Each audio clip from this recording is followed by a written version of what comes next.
Dzień dobry, witam w filmie o poliuretanach, czyli o poliuretanowych elementach zawieszenia. Ten film będzie takim kompendium wiedzy na temat tego, jak dobrać, zamontować i serwisować poliuretany. I powód, dla którego nagrywam ten film, tak samo jak wszystkie inne poprzednie filmy okołoinstruktażowe, jest taki, że raz na jakiś czas spotykam się z pytaniami, czy na grupach dyskusyjnych, forach i tak dalej, czy z pytaniami do mnie, jaki kolor poliuretanów wybrać. I to jest najczęściej zadawane pytanie. Żółty czy czerwony, ale kolorów może być więcej, bo może być też granatowy, może być też zielony, fioletowy, pomarańczowy, czarny. Jest tego bardzo dużo i oczywiście jest to ważne. Kolor poliuretanu, za którym idzie twardość, ale to jest tylko jeden z wielu elementów doboru tulei poliuretanowej, o czym chciałbym powiedzieć w tym filmie.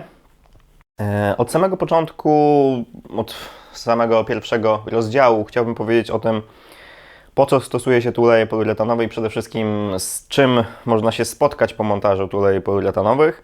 Powiem oczywiście o tym, jak je zamontować prawidłowo, czyli jak zdemontować, czy wyprasować, czy usunąć oryginalne tuleje i w ich miejsce zamontować tuleje poliuretanowe.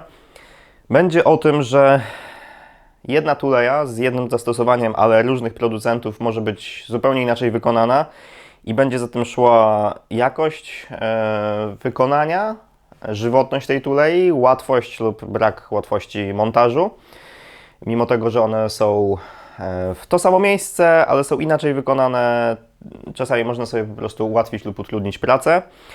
Będę mówił o tym, gdzie tuleje poliuretanowe nie powinny być montowane i dlaczego, ponieważ jest kilka takich miejsc, w których mimo tego, że one występują i da się je kupić jako zamiennik oryginalnej tulei, to one nie powinny być stosowane i powiem o tym dlaczego. Oczywiście będzie też o kolorach, o tym, jak one wpływają na twardość zawieszenia, gdzie stosować żółte, gdzie stosować czerwone, czyli gdzie stosować bardziej miękkie, gdzie te twardsze.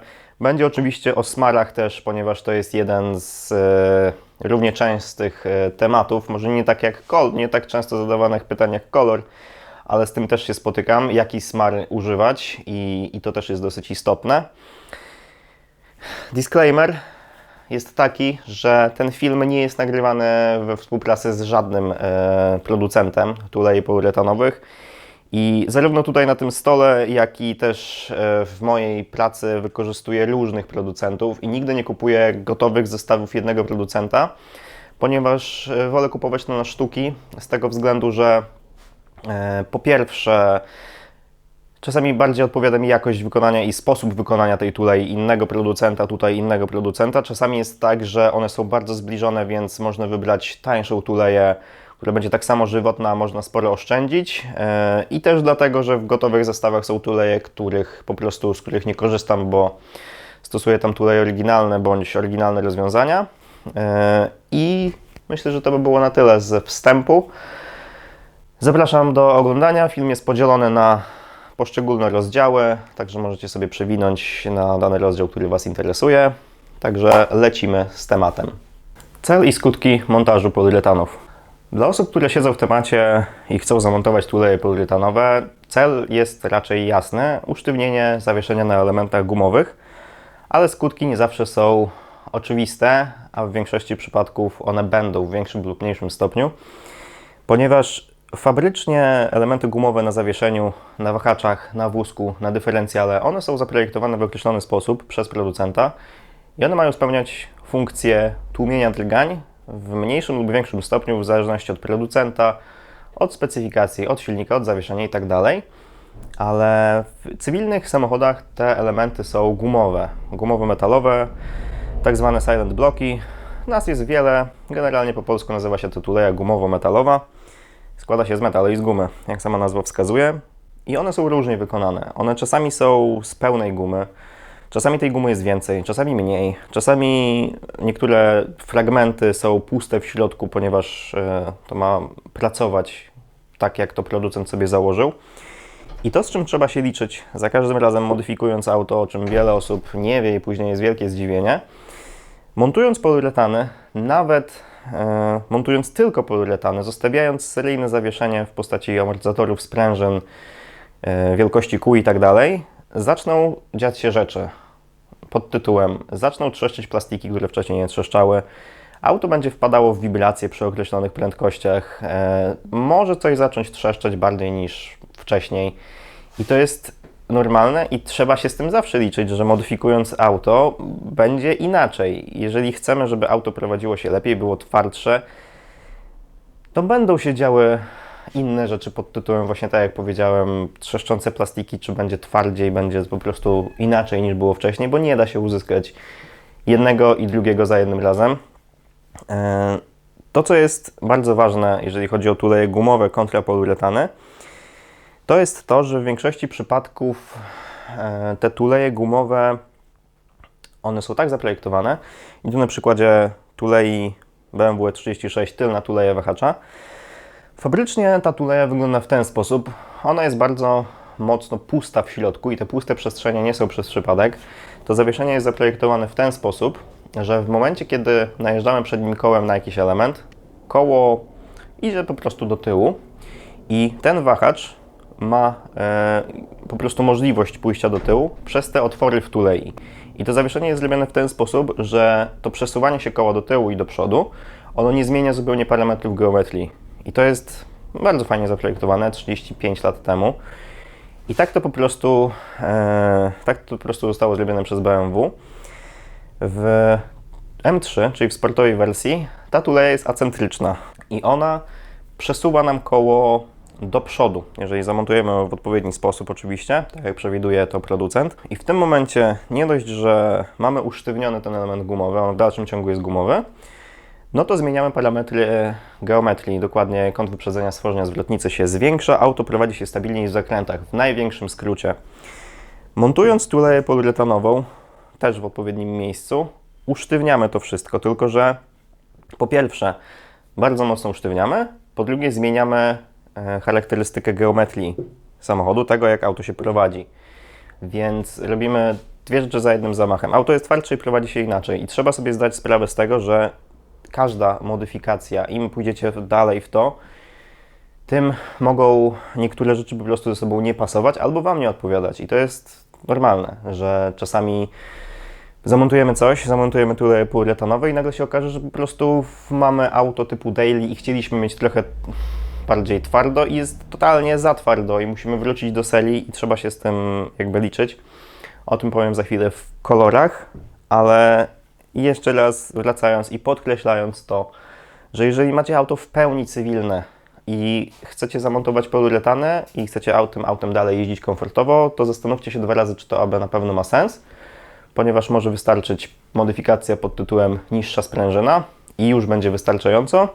A jeżeli pójdziecie na hardcore i zmienicie całe zawieszenie na poliuretanowe, no to już ciężej będzie po prostu wrócić do serii. Także żebyście o tym wiedzieli, że każda modyfikacja wiąże się ze skutkami. Jaki kolor poliuretanu wybrać? Tak jak powiedziałem na wstępie, jest to najczęściej zadawane pytanie, więc muszę o tym powiedzieć. No, oczywiście jest to ważne i trzeba tutaj rozgraniczyć twardości poliuretanów, które są określone jako kolor. W sensie kolor określa twardość w ten sposób. Różni producenci różnie to określają. W Europie i ogólnie w Polsce mamy rozgraniczenie głównie na 2 albo na 3 kolory, z tego co zauważyłem, wertując różne rodzaje tych poliuretanów różnych producentów. Tutaj na stole mamy chyba 4 producentów, tak na szybko patrząc. Generalnie im mniejsza cyfra, tym tuleja jest bardziej miękka, im większa, tym jest bardziej twarda. W tym przypadku to jest 75 SHA, w tym przypadku 85 czy nawet 90 SHA. Tu są bardziej miękkie, tu są bardziej twarde. Fabryczna guma można założyć, że ma okolice 50-60 SHA i to SHA to jest metoda sprawdzania twardości, metodą Shora i tą metodą sprawdza się po prostu twardość danego elementu elastycznego i tak są określane poliuretany również, ich twardość. Który wybrać? Rozgraniczyłbym to na 2 rzeczy. Tak jak jest tutaj, można powiedzieć, kreska. W tym przypadku auta cywilne i bardziej zbliżone do cywilnych z seryjnym wnętrzem albo częścią seryjnego wnętrza. W tym przypadku auta, które są stricte do sportu, torowe, driftingowe itd. W tym przypadku jesteśmy w stanie jeszcze mieć jako taki komfort, ponieważ, może pokażę w ten sposób, ta tuleja, mimo tego, że jest poliuretanowa, ja jestem w stanie ją w ten sposób zgnieść palcami. Jeżeli chodzi o żółty, no to już jest zauważalna różnica. Jeżeli chodzi o twardość, tutaj już mam problem, mimo tego, że materiału w tych tulejach jest tyle samo. W tych fragmentach tulej jest tyle samo. To, jaki jest kolor, czyli to, jaka jest twardość, jest spowodowane składem chemicznym i ona nie wpływa na żywotność. Dużo bardziej na żywotność wpływa to, jak tuleja jest wykonana, o czym za chwilę powiem, w kwestii pozostałych elementów niż poliuretan, ale sam poliuretan jest tak samo żywotny, nieważne czy on jest żółty, czy on jest czerwony. Oczywiście ma tutaj bardzo duży wpływ to, jak auto jest użytkowane i gdzie jest użytkowane. Jeżeli jest użytkowane w offroadzie, jest często topione, albo jeżdżone w rallycrossie na bardzo nierównej nawierzchni, chociaż tam bardziej na unibolach się jeździ. Bardziej to wpływa, to jak auto jest użytkowane, a nie czy to jest żółty, czy to jest czerwony, czy ten pożyje dłużej, czy ten pożyje dłużej. Moim zdaniem, według mojego doświadczenia, kolor nie wpływa na żywotność tej tulei, tylko to, w jakich warunkach auto jest użytkowane. Także podsumowując, jeżeli chodzi o które gdzie zastosować, auta cywilne i półcywilne raczej tuleje 75 SH, 70, mniejsze cyfra, zbliżone do serii. Auta stricte torowe, twardsze tuleje, mamy wtedy mniejszą pracę zawieszenia, lepsze odczucia tego, jak zawieszenie pracuje, ponieważ jest jeszcze bardziej usztywnione. I tak w ten sposób bym to podzielił i w ten sposób większość ludzi to dzieli, także myślę, że w tej kwestii jest jasność. Montaż tulei poliuretanowej. W każdym przypadku montaż tulei poliuretanowej polega na tym, że trzeba usunąć oryginalną tuleję. Czasami jest tak, że wystarczy stuknąć młotkiem i ona wypada, a czasami jest tak, że trzeba podejść do tego na prasie, dopasować odpowiednie tuleje, wyprasować oryginalny sealant block, tuleję gumowo-metalową i w to miejsce wprasować bądź włożyć poliuretan. A czasami jest tak, że trzeba się z tym długo namęczyć.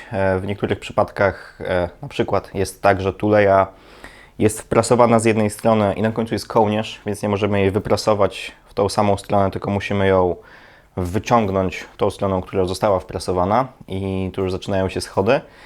Generalnie dla mnie najważniejsze jest to, o czym chcę powiedzieć, żeby ta tuleja oryginalna została usunięta mechanicznie, a nie wypalaniem. I wiem, że bardzo dużo ludzi wypala te tuleje gumowo-metalowe.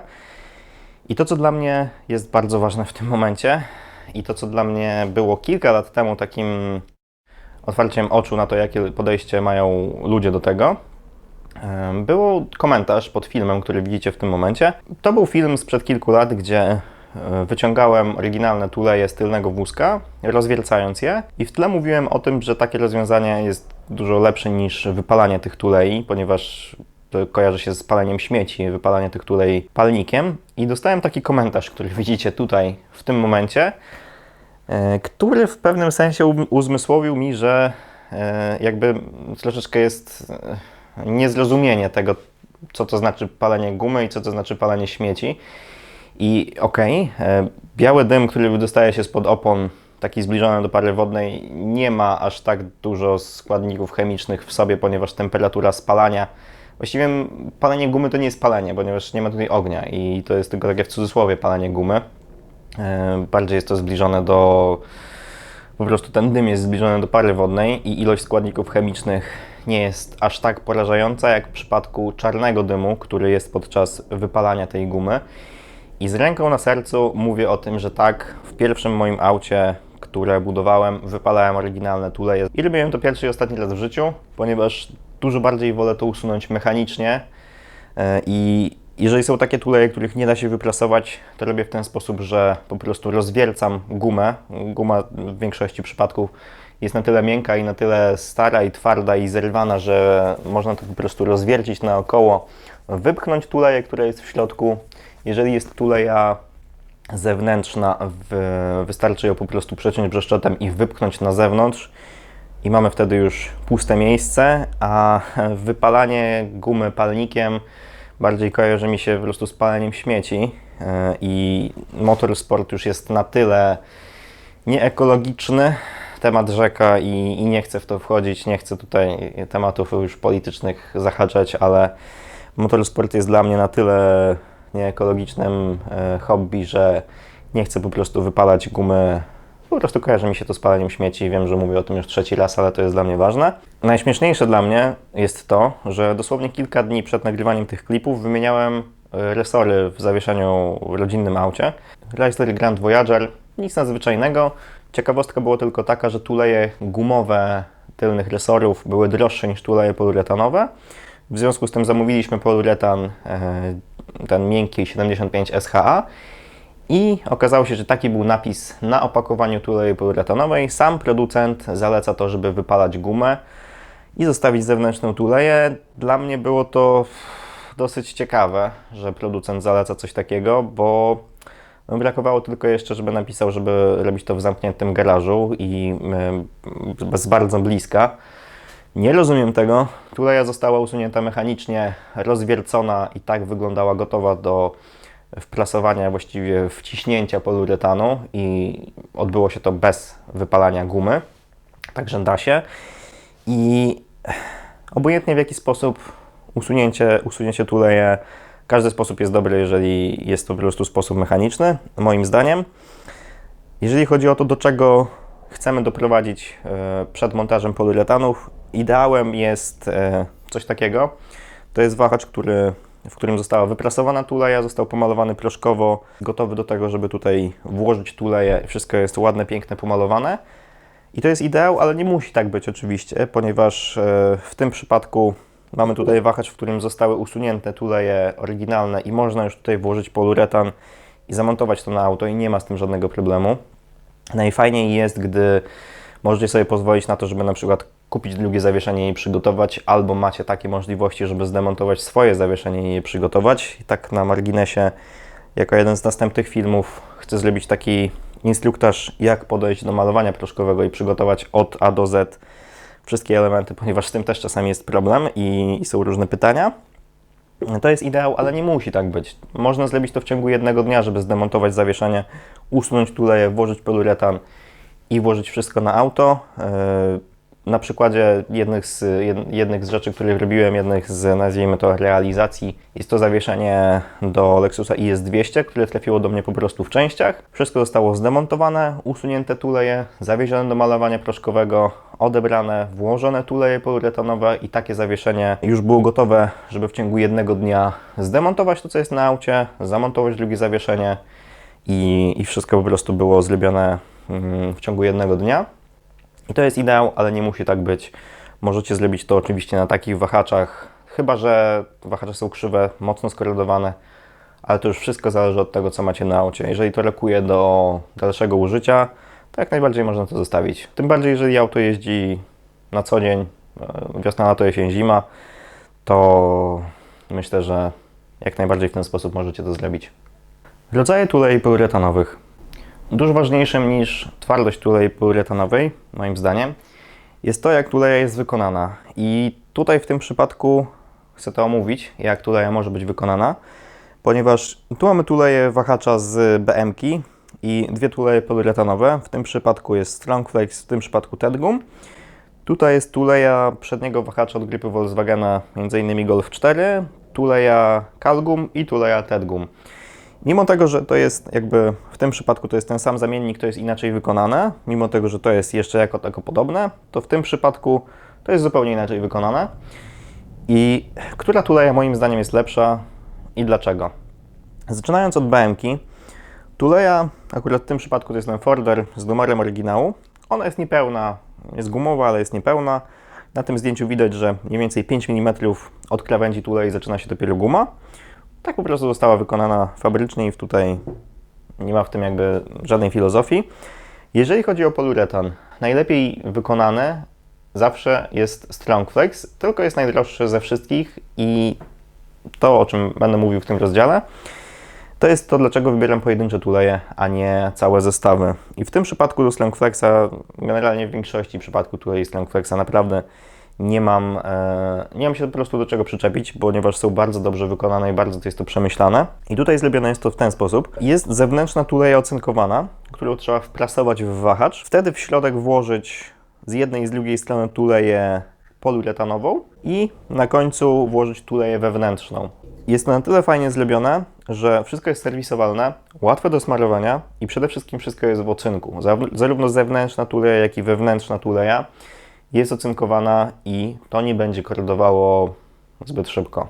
Będzie korodowało też, ale bardzo, bardzo wolno, zwłaszcza jeżeli będzie dobrze nasmarowane. W przypadku TED Guma wygląda to bardzo, bardzo podobnie, ale jest jedna różnica. Też jest zewnętrzna tuleja, dwie tuleje poliuretanowe i tuleja środkowa, tylko że to mi wygląda na jakiś rodzaj antykorozji, ale to nie jest ocynk. Albo jest to nawęglanie, albo jest to azotowanie. Jest to taka struktura, czuć, że jakby mocniej zdrapać to paznokciem, to dojdzie się do gołej stali. Więc jest to na pewno tańsze w wykonaniu, ale jeżeli chodzi o antykorozję, jest dużo gorszy niż ocynk i też jest serwisowalne, też można to rozłożyć na kawałki, ale po prostu to zacznie korodować niestety szybciej niż ocynk, co nie zmienia faktu, że też jest jakby ok, bo jest tu jakieś zabezpieczenie antykorozyjne i to, co jest bardzo ważne w przypadku tych tulei, to, że one są wieloczęściowe i że tuleja wewnętrzna jest osobnym elementem. Możemy całe zawieszenie, jeżeli są takie tuleje wieloczęściowe, skręcić w dowolnym stanie. Jeżeli zawieszenie jest opuszczone, możemy je już skręcić na gotowo i nic się z nim nie stanie. I o tym powiem też za chwilkę, jeżeli chodzi o montaż tulei, które są w jednym kawałku. Właściwie możemy nawet teraz do tego przejść. Tuleja Volkswagena to jest, co to jest? To jest akurat Delphi, ta tuleja gumowa, która jest w przednim wahaczu grupy Volkswagena, Volkswagen Golf, Audi A3 chyba i tak dalej. Nie ma to dużego znaczenia, też tuleja pracuje w ten sposób. I tak, tutaj mamy firmę Calgum, która jest w jednym kawałku i ten kolor jest tak bardziej zbliżony do czarnego, no ale jest taki ala granatowy. I ona też jest na tyle ciekawa, że z jednej strony jest pełna, a z drugiej strony jest częściowo ażurowa, że widać, że ma takie żeberka, więc ona, mimo tego, że jest z twardego poliuretanu, no to ona jednak ma jakiś tutaj zakres pracy, ponieważ no, nie jest pełna w środku. I to, co jest istotne w przypadku tulei, które są takie, odlane razem z wewnętrzną tuleją, tak samo jak fabryczna, jest to, że taką tuleję trzeba skręcić na zawieszeniu opuszczonym, kiedy auto stoi na kołach. Mówimy o tulejach, które pracują w ten sposób. Jeżeli jest wahacz, który pracuje tutaj w tulei, to ta tuleja musi być skręcona, kiedy auto stoi na ziemi, bo jeżeli auto jest podniesione, skręcimy tuleję, auto stanie na kołach, tuleja już jest naprężona, w momencie pracy zawieszenia, maksymalnego dobicia, no, jest bardzo duże ryzyko, że tuleję zerwie. Dlatego jest to fajne w tulejach, które są wieloczęściowe, że możemy to skręcić, kiedy auto jest na podnośniku, bo ta tuleja jest niezależna względem tulei poliuretanowych. W tym przypadku jest zależna i to jest bardzo ważne. A tu mamy z kolei też zamiennik TED Guma, który z kolei jest dwuczęściowy. Mimo tego, że wygląda bardzo podobnie jak oryginał, no to tuleja wewnętrzna jest osobno. Szczerze mówiąc nie wiem, czy ona jest ocynkowana. Możecie powiedzieć w komentarzach, co to jest za metoda antykorozji. To jest jakaś antykorozja, to może być też ocynk, akurat w tym przypadku.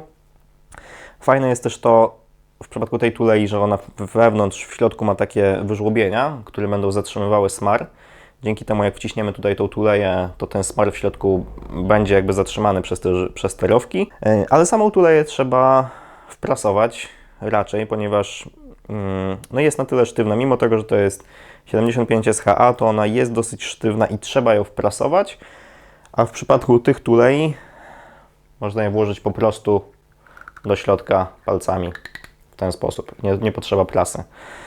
Więc jest to o tyle fajniejsze pod względem montażu w momencie, kiedy tuleje są kilkuczęściowe.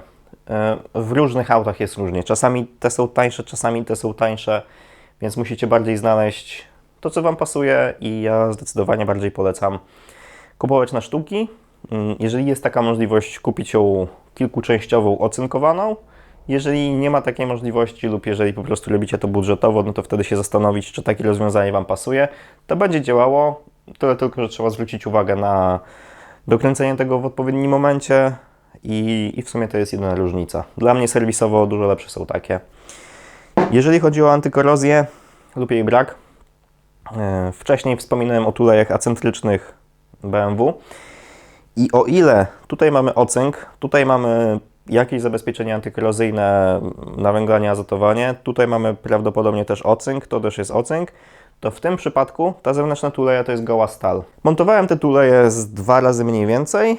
Generalnie po zimie ta tuleja, która jest wprasowana w obudowę, ona rdzewieje. Tutaj jest dosłownie, no może nie płaty rdzy, ale to jest goły metal, także jeżeli to jeździ zimą, no to nie wygląda po prostu dobrze. Oczywiście można to pomalować i wprasować, albo wprasować i pomalować, ale w momencie, kiedy nie ma tutaj zabezpieczenia antykorozyjnego, no to trzeba się liczyć z tym, że to po prostu będzie rdzewiało. I tak samo w przypadku tej tulei, to jest tuleja Belki, o ile dobrze pamiętam, ona też jest ażurowa w środku. Jest z bardziej miękkiego poliuretanu, plus jest ażurowa, no ale i tak, ta tuleja, która jest z zewnątrz, to jest goła stal. Tutaj jeszcze taka mała uwaga, na tulejach, które są wykonane właśnie w ten sposób, producent pisze tego typu uwagę, którą zostawię raczej bez komentarza. To, co najbardziej zabija poliuretany, to jest korozja. I w przypadku aut, które są terenówkami i są topione, nawet jeżeli to jest wszystko dobrze posmarowane, bardzo dobrym smarem, to z czasem i tak woda wypłucze ten smar. I jeżeli auto jest jeżdżone cały rok, to też woda wypłucze smar po jakimś czasie. Oczywiście o smarach też będzie za chwilę, ale to, co najbardziej zabija, w środek poliuretanu, nawet nie zewnątrz, bo w przypadku, jeżeli jest poliuretan wciśnięty w ten sposób, to ta tuleja, która jest w środku, pracuje osobno względem poliuretanu, to się kręci, albo w ten sposób, albo tuleja stoi z poliuretanem, a pracuje ta tuleja. Także metal względem tulei poliuretanowej zawsze będzie pracował w tym przypadku. I jeżeli to jest nieocynkowane, jakoś zabezpieczone, albo w ogóle niezabezpieczone, chociaż w przypadku tulei, które są w ogóle niezabezpieczone, one są odlane razem, więc one nie będą pracowały goły metal i guma. Raczej jest to zrobione w ten sposób. Jeżeli po czasie skoroduje nam ta tuleja, która jest w środku, no to po prostu ona spęcznieje, zrobi się tutaj warstwa korozji i po prostu będzie wycierało poliuretan. Także ocynk w tym przypadku, moim zdaniem, jest dużo bardziej żywotny i ma dużo większy sens, ale czasami jest tak. Też montuję tuleje, które są z gołej stali w autach, które na przykład mało jeżdżą, w większości są tylko torowe, a na przykład, jako niuans w przypadku tej tulei, jest taki, że ona musi być z zewnętrzną tuleją stalową. Ze względu na centryczność, jeżeli ta tuleja nie miałaby tej zewnętrznej tulei stalowej, tylko była taka wciskana, no to ona by się przekręcała, więc ona musi być jakoś zablokowana. Czemu jest zablokowana w tulei, która jest z gołej stali? Tego nie rozumiem, no ale w ten sposób to też działa. Da się kupić tuleje Strongflexa acentryczne, które są inaczej wykonane i to też działa. Tylko po prostu tutaj mamy kwestię ceny. Także pytanie, co chcecie, jak chcecie to użytkować i jaki macie na to budżet. Według mojego doświadczenia i według moich obserwacji takie tuleje są po prostu dużo lepsze. Gdzie nie stosować tulei poliuretanowych? Ten rozdział akurat będzie mocno na podstawie mojego doświadczenia i obserwacji, które wynikały z pewnych problemów, które okazało się, że problemem był poliuretan w kilku miejscach. Jest kilka takich miejsc, w których tulei poliuretanowych nie powinno się stosować i powiem o tym dlaczego. Takich miejsc jest w sumie 4, tak podzieliłem to na 4 stricte określone miejsca. Jeżeli chodzi o pierwsze miejsce, o którym chciałem powiedzieć, to są rozwiązania, w których fabrycznie jest uniball, czyli tuleja pływająca, która wygląda w ten sposób. I ta tuleja, ona pozwala na dużo większy wychył niż tuleja gumowa, ponieważ jest w stanie pracować płynnie, jak sama nazwa wskazuje, tuleja pływająca, w dużym zakresie. I guma nie będzie w stanie pracować tak mocno w dużym zakresie. I jeżeli chodzi o ten konkretnie uniball, to jest uniball, który jest w zawieszeniu BMW E36, E46 w tylnym wahaczu wleczonym u góry. Są dostępne zamienniki poliuretanowe, tak jak na przykład ten, w to miejsce. I na marginesie to jest też tuleja, która jest stalowo nieocynkowana i tak jak powiedziałem w poprzednim rozdziale, takiej nie polecam, ale ona jest dostępna. Jest też dostępny Strongflex, który jest 3-częściowy, ocynkowany z wewnętrzną tuleją w środku, tylko że problem tej tulei w przypadku właśnie zawieszenia E36, E46 jest taki, że jest tam zastosowany uniball, ponieważ w momencie pracy tego zawieszenia od maksymalnego otwarcia do maksymalnego zamknięcia ten uniball pracuje od jednej do drugiej skrajnej pozycji. I widać tutaj na tym filmie jest zamontowany poliuretan żółty, twardy z Strongflexa i widać, że w momencie otwierania się zawieszenia ten poliuretan on nie pracuje, on jakby przesuwa się, robi szparę pomiędzy częścią metalową a tuleją, ale on praktycznie nie pracuje. On nie pozwala na to, żeby to zawieszenie się otwierało tak jak powinno. Oczywiście ono będzie się otwierało na siłę tak jak powinno, tylko będzie po prostu wyginało wahacz. I to, co czasami jest problemem w górnych wahaczach regulowanych BMW, jeżeli zastosujecie poliuretan, no to jeżeli regulacja jest skręcona za pomocą śruby rzymskiej, to ona się będzie odkręcała. No nie ma opcji. Ten wahacz będzie się skręcał bardzo mocno i on będzie rozkręcał śrubunek. Więc jeżeli zastosujecie poliuretan, no to musicie liczyć się z tym, że wahacz będzie wyginało seryjne, a wahacz regulowany będzie po prostu rozkręcało. Korzystając z okazji, nagrałem jeszcze, jak to zawieszenie pracuje u mnie, w miejscu, gdzie mam założony ten uniball. Jest zdemontowana sprężyna, pod wahaczami jest lewarek, tak żeby zasymulować pracę zawieszenia. W tym momencie zawieszenie jest maksymalnie otwarte i w momencie, kiedy idę do góry, ta tuleja zaczyna się prostować od jednej skrajnej pozycji, po czym w pewnym momencie jest już praktycznie pod prostopadłym kątem do tulei i w momencie, kiedy zawieszenie idzie dalej do góry, no to zaczyna się skręcać w drugą stronę i dzięki uniballowi właśnie może się tak skręcać, ponieważ poliuretan by nie pozwolił na tak duży wychył od jednego do drugiego skrajnego kąta. To, co dużo ludzi też mówi od długiego czasu w przypadku tego zawieszenia, jest zastosowanie uniballa u góry i na dole. One pasują zamiennie. Fabrycznie u góry właśnie jest uniball, na dole jest tuleja gumowo-metalowa, w które miejsce można włożyć tuleję właśnie typu uniball i dzięki temu to zawieszenie pracuje dużo płynniej. Także to jest numer 1. Poliuretan w miejsce, gdzie jest uniball, nie polecam. W przypadku nowszych BMW E90, teraz zabijcie mnie, bo po prostu nie mam w głowie akurat tych danych modeli, które mają te unibole, ale wiem, że nowsze konstrukcje mają unibole też na pojedynczych wahaczach. One są tam z jakiegoś powodu, można je zastąpić poliuretanem, oczywiście, ale moim zdaniem dużo lepiej jest jednak zostawić uniball tam, gdzie on jest fabrycznie, bo on jest sztywny, on jest bardzo sztywny, on za bardzo nie ma miejsca na pracę. Oczywiście, jeżeli on ma 20 lat, no to on już będzie łapał luz.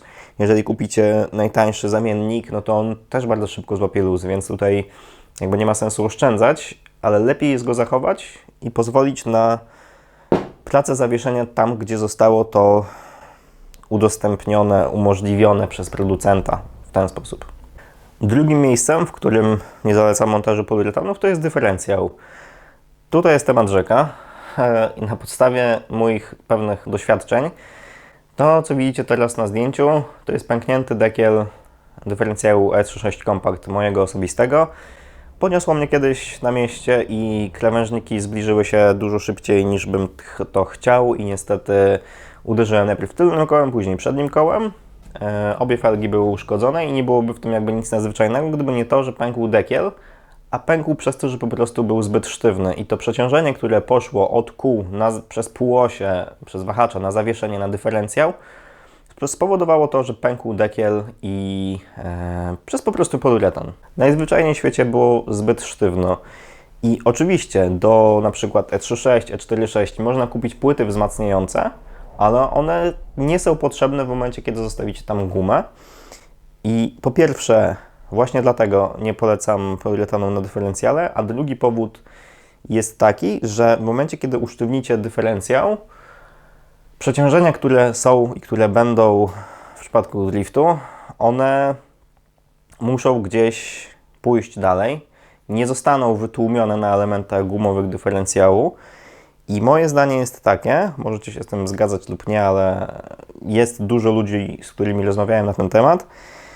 Zostawienie dyferencjału na gumie powoduje to, że półosie żyją dużo dłużej. I ja osobiście po kilku latach jazdy 4-5 Jedyny raz miałem problem, że pękł mi dekiel właśnie przez poliuretan.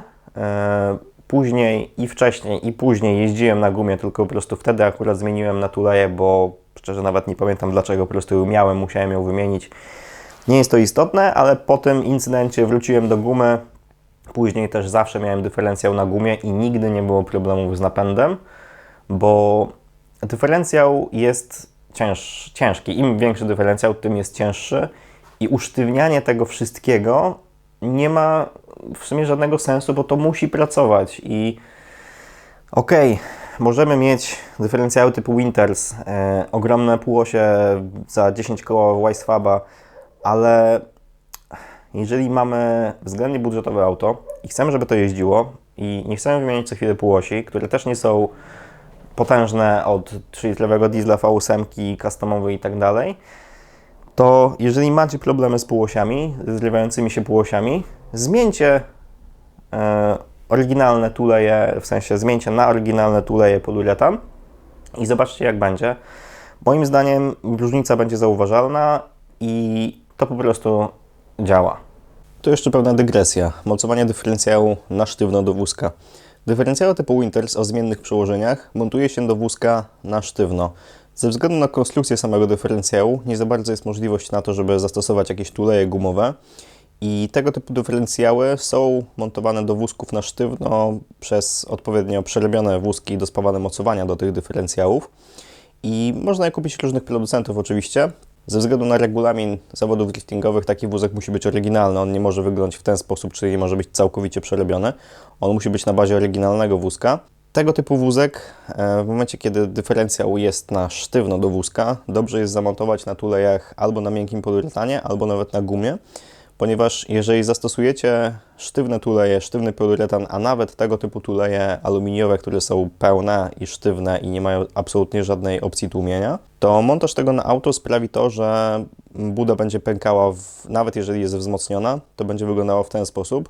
Te drgania, które są na układzie napędowym, one będą przekazywane dalej na karoserię, po prostu nie będzie miało co ich tłumić. I w takim przypadku bardzo dobrze jest dać albo tuleje gumowe, albo miękki poliuretan. I tutaj podziękowania dla Daniela, który znalazł, że Olkusz, czyli TEP Deuter, ma w swojej ofercie 3 rodzaje twardości poliuretanów, DE36 i E46. Najbardziej miękki 75 SHA, który jest najbardziej zbliżony do gumy. Myślę, że będzie on dobrą opcją na to, żeby usztywnić to zawieszenie, ale bez przesady. Jeżeli macie takie rozwiązanie, w którym dyferencjał jest zamontowany na sztywno i ja mam dokładnie tak w tym przypadku, auta, które buduję, dyferencjał E65 założony w wózku E36. Ze względu na ilość miejsca musiałem dyferencjał zamontować na sztywno do wózka, ale stosuję tuleje gumowe, oryginalne tuleje gumowe. Zastanawiałem się nad poliuretanem, ale zdecydowałem się jednak na gumę. I z tego, co kilka razy sobie tutaj operowałem tym wózkiem, naciągałem trochę te tuleje gumowe, one są dosyć sztywne, ale jednak pracują. Więc jeżeli macie wątpliwości, że to zawieszenie będzie zbyt mocno usztywnione, nawet możecie zachować tam gumę. Ona jest na tyle sztywna. Guma w tych wózkach, ona jest pełna i ona jest sztywna. Więc usztywnianie tego na siłę nie ma sensu, zwłaszcza jeżeli macie jakieś problemy z napędem, tym bardziej. Jeżeli macie dyferencjał na sztywno do wózka, też tym bardziej. Ja myślę, że temat jest już całkowicie wyczerpany, jeżeli chodzi o dyferencjał i tuleje dyferencjału do wózka. Następnym miejscem, w którym nie polecam tulei poliuretanowej, ale z taką gwiazdką, są poduszki silnika, ale w momencie, kiedy łapy macie aluminiowe. Łapy w BMW w większości przypadków są aluminiowe. Da się kupić customowe stalowe, wtedy można mieć równie dobrze stalowe poduszki silnika i nic się z tym nie stanie. Będą ogromne wibracje, ale wszystko będzie usztywnione, jeżeli macie takie życzenie. Ale jeżeli zostawiacie oryginalne łapy silnika, które są z aluminium, tak samo łapę skrzyni, która też lubi w różnych dziwnych momentach wyglądać w ten sposób, to zdecydowanie bardziej polecam tuleje gumowe. W przypadku przeciążenia, podobnie tak samo jak z dyferencjałem, silnik i skrzynia jednak trochę ważą. W przypadku przeciążenia twardy poliuretan spowoduje to, że ta siła gdzieś musi być wytracona i aluminiowe łapy silnika są zaprojektowane do współpracy z gumowymi poduszkami, a nie z twardym poliuretanem. Chyba że macie stalowe łapy. Ja osobiście wszystkie łapy silnika ze względu na właśnie to, że są dosyć słabe w motorsporcie, robię stalowe, wtedy nie ma problemu, dlatego jest to z gwiazdką. Jeżeli macie cywilne auto, nie chcecie inwestować dodatkowo w stalowe łapy silnika, dobrej jakości, oryginalny bądź zamiennik tuleje gumowe, które są olejowe i to będzie działało nawet w przypadku driftu, daily driftu, w przypadku torowego auta to będzie po prostu działało. Ostatnim miejscem, w którym nie polecam stosowania poliuretanu, to są łączniki elastyczne wału napędowego. I w przypadku BMW da się je kupić poliuretanowe różnej twardości, gdzie tego poliuretanu jest więcej albo mniej. Tylko że tak samo jak w przypadku dyferencjału, usztywnianie napędu, usztywnianie tego łącznika elastycznego powoduje to, że te przeciążenia, które są na układzie napędowym, nie są tłumione. I ten łącznik elastyczny, który jest fabryczny, gumowy, on ma też zabezpieczenia w postaci oplotu nylonowego. Jeżeli on się zerwie całkowicie, to on nie odpadnie. On będzie hałasował, ale on jest tak zaprojektowany, żeby był jakoś w pełnym sensie zabezpieczony. Więc jeżeli jest tak uszkodzony, że widać z niego nitki, no to już kwalifikuje się do wymiany. Ale on tłumi nam drgania w układzie napędowym. W przypadku E36 i 46 jest łącznik z przodu, w przypadku nowszych BMW często są dwa łączniki z przodu i z tyłu i one są po to, żeby nam zabezpieczały napęd. W przypadku właśnie driftu powodują to, zachowanie tego łącznika elastycznego powoduje to, że oszczędzamy półosie. Tak samo jak w przypadku tulei na dywsze, te tłumienia, te drgania, przeciążenia, które są na napędzie, one są tłumione. Także jeżeli tam zastosujecie poliuretan, to też możecie mieć problemy z żywotnością napędu. Półosi, dyfra, wału i tak dalej. Smarowanie tulei poliuretanowej. Zawsze kupując tuleję poliuretanową i nieważne czy kupujecie cały zestaw, czy kupujecie pojedynczą jedną sztukę tulei, w środku jest saszetka ze smarem. On jest różnie opisany, że jest po prostu smar, albo że jest smar silikonowy, albo jest sil pasta, albo czasami nie ma opisu w ogóle, jest saszetka z magicznym czymś w środku. Zawsze ten smar, który jest w zestawie tulei poliuretanowych, to jest smar silikonowy, który jest ok przez jakiś czas. I testowałem różne smary i to jest w ogóle temat rzeka, bo rozmawiałem z kilkoma osobami na ten temat i generalnie każdy woli co innego i każdy mówi, że jego jest najlepsze. Osobiście nie stosuję tego smaru. Na początku, jak zacząłem do tuleje montować kilka lat temu, no to on był w zestawie, więc jeżeli producent go zaleca, no to się go stosuje, tak? W większości przypadków jest go za mało, więc trzeba go dokupić więcej, bo taka mała saszetka czasami jest na przykład na dwie tuleje, które są kilkuczęściowe, więc żeby posmarować je od zewnątrz, od środka razy 2 albo razy 4, bo na przykład są dwie tuleje na jeden wahacz, no to po prostu bardzo szybko schodzi. I problem z tym smarem jest taki, że on po jakimś czasie jest wypłukiwany przez wodę i tuleja zaczyna trzeszczeć. No i w zależności od tego, jak ciężki jest dostęp do tulei, no to trzeba ją zdemontować, bezwzględnie jakoś wyczyścić i posmarować od nowa. Więc jest to dosyć, no po prostu średnio wygodne. Testowałem kilka rozwiązań. Smar grafitowy, smar miedziany. W przypadku właśnie tych dwóch one są ok, jeżeli auto jest użytkowane względnie po drogach publicznych, ale w przypadku zarówno smaru miedzianego, jak i grafitowego, oba te smary mają cząsteczki metalu w sobie i one powodują to, jeżeli są wypłukane, one powodują to na przykład w terenówkach, że jeżeli wypłucze się ten rozpuszczalnik, zostaną nam cząsteczki metalu, to one drą poliuretan też bardzo szybko i go wycierają. Więc zarówno smar grafitowy, jak i miedziany jest ok, ale też nie zawsze. I jakiś czas temu dostałem od znajomego, pozdrawiam Cię Dominik, słoik ze smarem, który jest smarem typowo okrętowym. Dokładnie się nazywa Castrol Sperox SX2, ten, który widzicie tutaj właśnie na zdjęciu. Używałem go kilka razy i on ma konsystencję miodu. To jest smar, który jest odporny na warunki atmosferyczne każde, ponieważ jest to smar typowo okrętowy do smarowania jakichś tam lin, łańcuchów i tak dalej. I on się świetnie sprawdza w przypadku poliuretanów. Jest gęsty, dosłownie ma konsystencję miodu i później jest się całym zalepionym, więc praca tylko w rękawiczkach.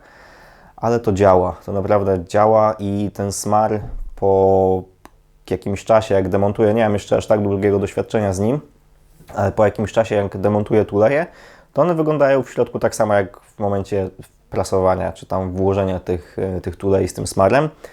Wiem, że niektórzy korzystają z smaru niebieskich, takich jak ten właśnie Mobil Grease od Mobila. I z tego co słyszałem, on też jest ok. W każdym razie każdy smar, który jest wodoodporny, który jest jeszcze w dodatku typowo do zastosowań morskich, on będzie się sprawdzał bardzo dobrze i dużo lepiej niż wszystkie smary silikonowe, miedziane, grafitowe i tak dalej. Więc nie powiem Wam, który jest najlepszy. Najlepszy jest najtańszy, czyli to. Teoretycznie, ale no może niekoniecznie. Jeżeli chcecie często serwisować swoje poliuretany, no to zastosujcie ten, ale myślę, że dużo lepiej jest zastosować któryś ze smarów wodoodpornych do zastosowań morskich. W przypadku tego Mobila on też nie jest drogi, także pokusiłbym się o to. Osobiście używam tego Castrola i nie sądzę, żebym jakikolwiek inny smar używał. On z kolei jest dosyć ciężko dostępny, ale da się go kupić, także zostawiam Wam i tak linki. Możecie sobie do tego wrócić, poszukać, poszperać, może znajdziecie gdzieś to w dobrej cenie. Na pewno nie polecam tych, które tutaj są, tych, które są w zestawie. Miedziane też jest ok. Czasami stosuję miedziane w niektórych autach, w których już był ten miedziany. Na przykład ostatnio robiliśmy z Michałem E46, w którym całe tylne zawieszenie zostało odświeżone. Zostały wymienione tuleje na dywsze, na gumowe i właśnie był tam wcześniej już poliuretan, który z powrotem wleciał na smar miedziany i z tego co po demontażu tego zawieszenia i tych tulei, patrzyliśmy na te tuleje, one wyglądają bardzo dobrze, więc zostawiliśmy je na tym smarze i to po prostu będzie działało. Chyba że auto jest naprawdę w hardkorowych warunkach jeżdżone, no to wtedy lepiej zainwestować w dobry smar i mieć pewność, że ten poliuretan nie zacznie trzeszczeć po jakimś czasie. Mam nadzieję, że temat poliuretanów jest całkowicie wyczerpany. Oczywiście, jeżeli macie jakieś sugestie, zapraszam do komentarzy, chętnie się do tego odniosę w przyszłości, chętnie też odpowiem na jakieś pytania. Wiecie, jak dopasować poliuretan do swojego zastosowania, jakie są rodzaje, czym one się różnią, jak to zamontować, serwisować i myślę, że temat będzie zamknięty. W planie są jakieś następne filmy, ale jest za dużo pomysłów, za mało czasu, także na razie nie będę zdradzał, co tam kombinuję. Tymczasem dzięki za oglądanie, no i do zobaczenia w następnych filmach.